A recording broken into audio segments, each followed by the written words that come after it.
Hey, what's up guys? Today I'll show you a live action fantasy adventure film, The Little Mermaid. Spoiler ahead, watch out and take care. The tale begins with a story telling about the Little Mermaid. A long time ago, the mermaids lived in a harmonious kingdom in the deep blue below. Their parents give them the freedom to go everywhere in the depths except the surface, but until they reach the age of 15, they will be allowed to travel the surface above. The moment has come for the Little Mermaid. She excitingly ascends the surface, and suddenly discovers a prince that is helplessly drowning in the water. The Little Mermaid gets astonished by the looks that make her save the prince and bring him to the shore. Shortly afterward, a girl approaches the shore and nurses the prince.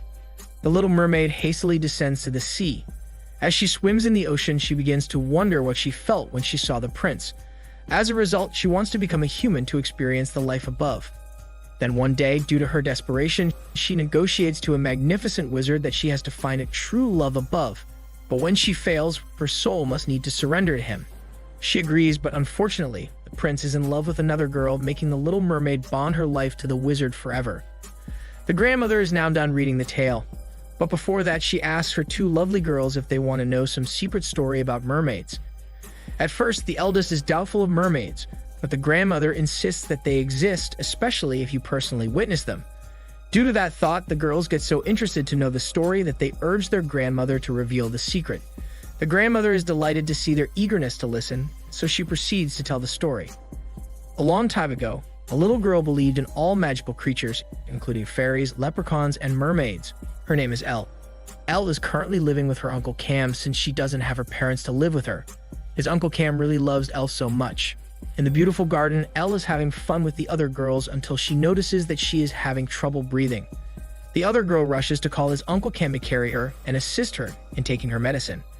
At this point, Cam still sees some light even though Elle's sickness doesn't have a cure yet, and even a doctor can't figure out her specific situation. In the next scene, the boss of Cam interrupts his task to bring him the news about the miracle water in Mississippi.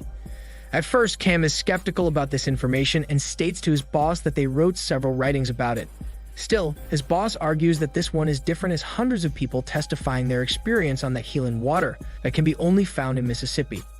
Since everything is all set up, his boss commands him to stop his progress on his current paper and prioritize this task whether this news is true or hoax. His boss isn't concerned with the facts. Instead, he's concerned with the tales they can acquire for his newspapers. You know, money is important. The next day, Elle and her Uncle Cam arrive at their temporary house. Lauren, a lovely and attractive woman, welcomes them to Mississippi and tours them at their house. Lauren and Cam find that the interior design is really great. The aesthetics of the home makes them want to stay longer, also the kindness of Lauren. The next day, Cam meets Peggy Jean at the Douglas General Store. Peggy Jean is one of the lucky people who got healed by the miracle water. Peggy starts to share that she was lame, but is now grateful because the miraculous water allows her to be flitting around like a little social butterfly that talks. Cam asks Peggy to interview her about her experience, since he is desperate to finish his task. Peggy accepts and offers to gather a group of people to assist him in completing his mission. The circus is now open to show the entertainment they have prepared for their audiences. While Elle and Cam are wandering the circus, Elle has developed an interest in visiting a fortune teller's stall. Elle gives her hand to the fortune teller and begins to share everything she could read on her palm. According to the fortune teller, Elle is special above all in the world. She has powerful magic, a spirit of the ocean. After reading her palm, the fortune teller gives her a necklace that is made of pearls for free. The fortune teller then pulls Cam's hand to read his palm after reading Elle's. But unfortunately, she gets some extremely awful news. According to her, he must guard the most treasure he has. Due to these, Cam finds it weird and expresses his gratitude to the fortune teller and walks straight ahead to watch the show.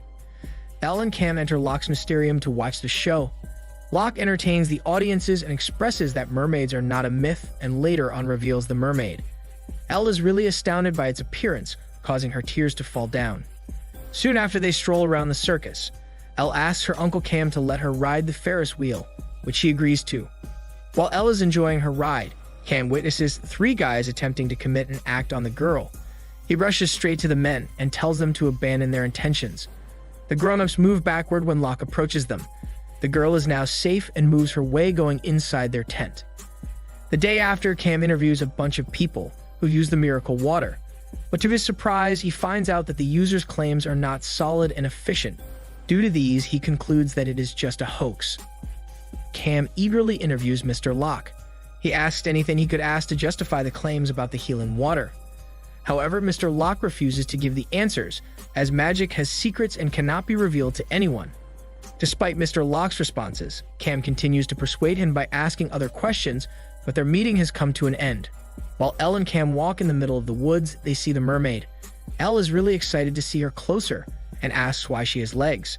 Elizabeth, the mermaid, didn't keep her secrets hidden since she thinks Elle has a soft spot for mermaids, so she reveals that mermaids may have legs at low tide.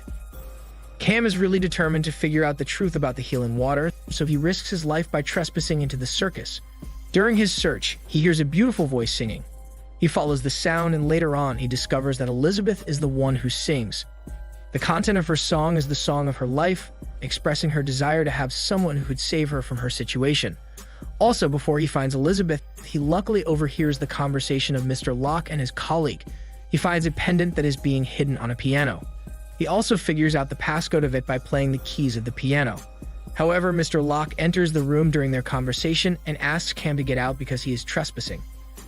It is a special night for Elle and Cam because they are going to experience the Pride of Mississippi, the ship. Everyone is enjoying their moment while dancing through the rhythm of the music. But when Elizabeth sees the moon, she quickly runs together with Cam to the top to appreciate the dazzling light of the moon. Their conversation gets deeper and deeper, making them pursue a romantic kiss. Unfortunately, the wheel stops functioning. The only way for it to move is to wait for the high tide. At this point, Elizabeth runs away from Cam because if the high tide comes, she will immediately transform into a mermaid. Cam is confused, so he chases down Elizabeth, jumps off the ship, and rushes to her. When Cam swims on the water, he sees Elizabeth in her mermaid appearance. Elizabeth is worrying because everyone is starting to be afraid when they see her with a tail. But to her surprise, Cam doesn't show any frustrations and accepts her genuine individuality. At this moment, Elizabeth starts to share everything about her life. She shares that she was tricked by Locke, and as a consequence, she must adhere to the commands of Mr. Locke because they are bonded. She also says that Mr. Locke is using her to have an effective advertisement about the healing water. Their conversation is getting more profound, but Mr. Locke begins to summon her, and Elizabeth quickly swims to go back to the circus. Cam finally gets home, but Lorne delivers the bad news that Elle is missing. Cam quickly goes to the room to roam everything, and he sees a feather that signals a person from the circus. Cam rushes to the circus to find Elle. Elizabeth warns Elle about Mr. Locke, but their conversation is interrupted because Mr. Locke needs Elle to have a conversation. Elle is fortunate to get informed about the motives of Mr. Locke, so she courageously rejects the offer and confronts him that she doesn't want to be tricked. In this situation, while Cam is searching for Elle, the fortune teller guides him to where Elle can be found. Elle is locked inside a cage, and the only way to get out is to find the keys. Cam carefully gets the key because the guard is sleeping. The show is ongoing. Everyone is excited to witness the mermaid again. But when Mr. Locke is about to show off Elizabeth, the fortune teller uses her magic to stop the time. Everyone starts to stop and freeze except for her colleagues. Elizabeth's tails are transformed into feet once more by the fortune enchantment. After that, they hurriedly run to get on the train, and as the train is about to head on the ocean, the effect of the magic has come to its end.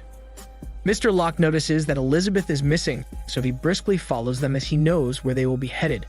While they are on their way to the ocean, they start to exchange their stories about how Mr. Locke tricked them. And in the middle of their conversation, the servants of Mr. Locke chase them to fight, but they fail to win. After their fight, Mr. Locke uses his magic to stop the train, but he is unlucky because they already escaped the train. However, while they are driving, Mr. Locke still manages to locate where they are, so he follows. When the fortune teller senses that Mr. Locke is already near them, she pushes Cam to go first, so she can slow down the progress of Mr. Locke from chasing Elizabeth. However, her powers are not enough to defeat him, but her friend sees her situation, and he quickly helps her. But on the other hand, Mr. Locke disappears. Cam is about to approach the ocean, but Mr. Locke reaches them. Cam is very eager to save Elizabeth, so he sprints towards Mr. Locke. But his abilities are not enough to defeat him. Luckily, the fortune teller appears and Elizabeth offers her a pendant, which could help her fight Mr. Locke. At this moment, Elle joins the fight. As the charm enables her to have powers, the fortune teller and Elle collaborate to defeat Mr. Locke. Due to their united powers, Mr. Locke has been swayed by their powers to drown himself in the deep oceans. As soon after their victory, Cam rushes to Elizabeth to bring her to the ocean. She restores strength and maximizes her time to swim for her fast recovery. Elle and Cam burst into joyful tears as they successfully saved Elizabeth. Still, unfortunately, Elle starts to cough again. So Elizabeth gets back to take her to the deep, because the deep water could heal her.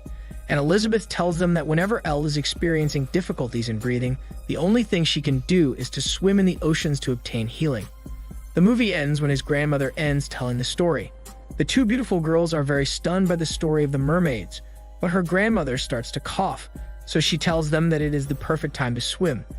She walks away from them and turns on the music box. Due to that, it reveals that Elle and the grandmother are the same person. She was the one who saw and discovered a mermaid. Her granddaughter saw a mermaid's tail, which surprised them, and made them believe that mermaids are not myth and legends. It is real. This is Angry Mustache Movie Channel. Stay safe and enjoy your fun for today.